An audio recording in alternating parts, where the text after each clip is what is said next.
خدا کو راضی کرنے کی بجائے بنی انسان کو راضی کرنا مقصود ہوتا ہے، بس یہ عام ضرور سے بڑھ کر شرک کی حد میں داخل ہو جاتی ہے۔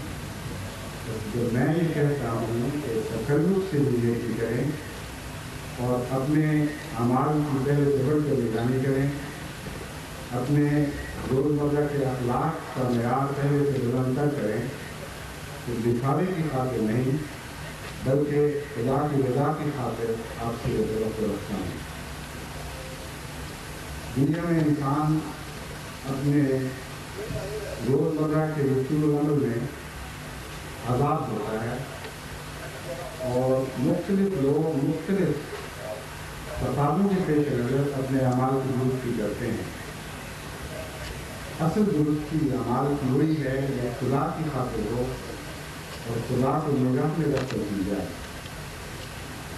وہ اعمال جو دنیا کے تقاضوں کی خاطر درست کیے جاتے ہیں تو اسی حد تک درست رہتے ہیں جس حد تک دنیا ان کو دیکھ رہی ہوتی ہے، اور ان کی ہر قدم ختم ہو جاتی ہے۔ تنہائی کے اعمال بدل جاتے ہیں، جب دنیا ان کو نہیں دیکھتی اس وقت اور کردار کا انسان ظاہر ہوتا ہے، جو تضاد ہے جس کو دور کرنا ضروری ہے۔